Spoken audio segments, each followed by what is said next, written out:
If you pooled individual level data from 112 studies in 34 countries and 8 geographic regions for 1.5 million people over 57 years, and identified the risk factors for cardiovascular disease and all-cause mortality, what would you find?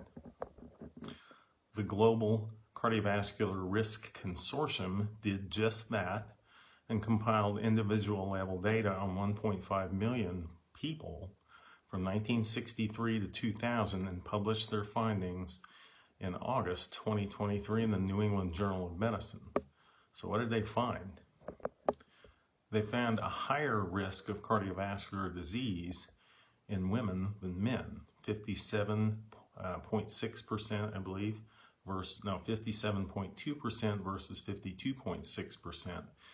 And the deaths in that study of men and women, respectively, were 22% in women and 19.1% in men of those 1.5 million individual data patients. From all that data they pooled together, they identified 5 risk factors that you can modify that represent the most common reasons for cardiovascular disease and all-cause mortality. Here's the study. Here's the link to the study. And then let's look at how many authors are involved. Okay, those are all the authors from all around the world. This is a global consortium. This is a table from the study, Associations of Risk Factors with Cardiovascular Diseases and Death from Any Cause. And then we need to explain hazard ratios, because that's what they've graphed out. So a hazard ratio of 1.0 is no association, with a higher number being a higher association, a lower number being a lower association, or hazard risk factor. So let's look at the 5.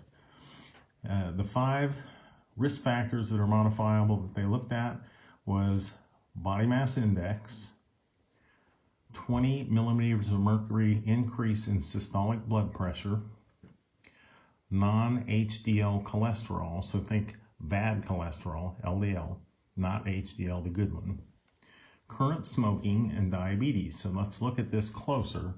This is for cardiovascular disease risk. So body mass index, weight, really doesn't show any association at all.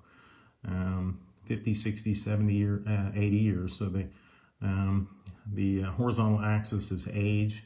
The vertical axis is hazard ratio.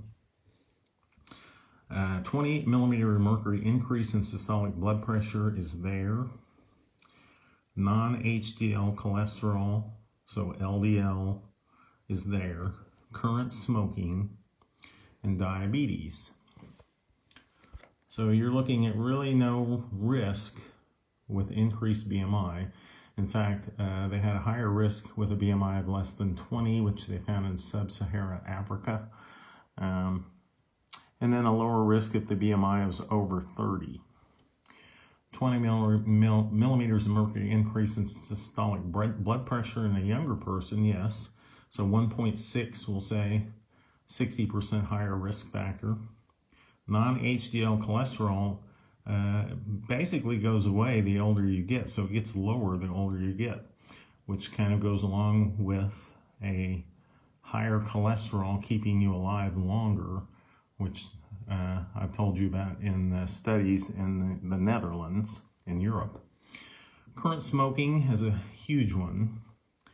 So 2.7 would be, 2 would be 100% greater risk, so 170% greater risk with current smoking. That goes down a little bit as you get older.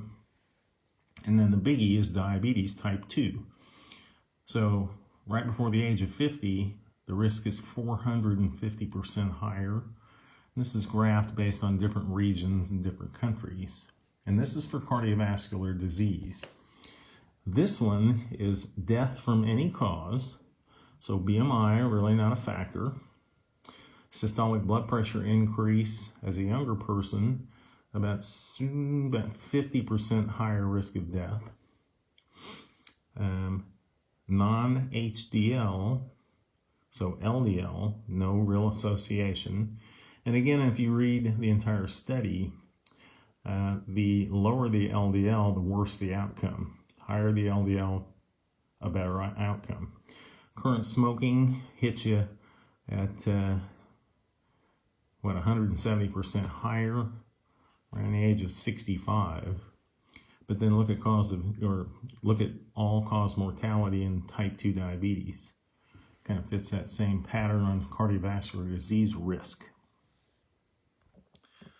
This study was evaluated by Zoe Horcombe, I hope I said that, Harcombe, who has a PhD in public health and nutrition. She's in Wales. She also has a degree from Cambridge in economics and math, and she does analytical evaluation of scientific research. And her focus is obesity and nutrition guidelines in public health, which she is contrarian about quite a bit.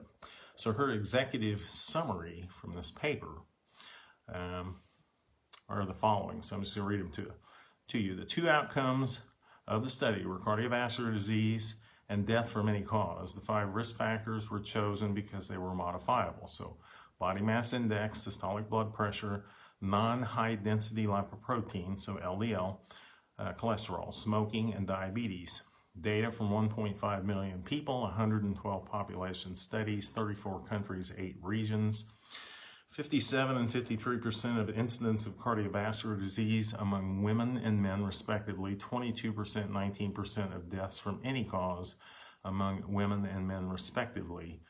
That may be attributable to those 5 risk factors. So that's what they were looking at. What's your risk from those 5 risk factors of cardiovascular events and cardiovascular and death from any cause?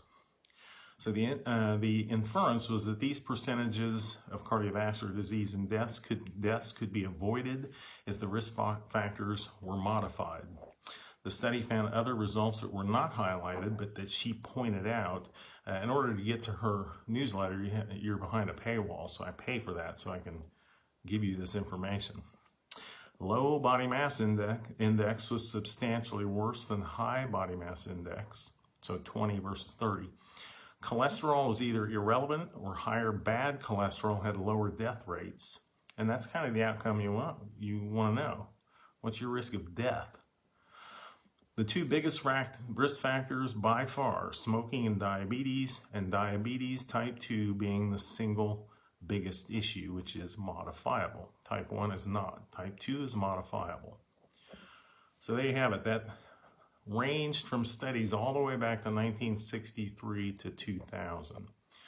So we'll see what kind of fights I start with that review. But published in the New England Journal of Medicine by a global consortium. So what do you think? Have a great day. Talk to you later. Bye.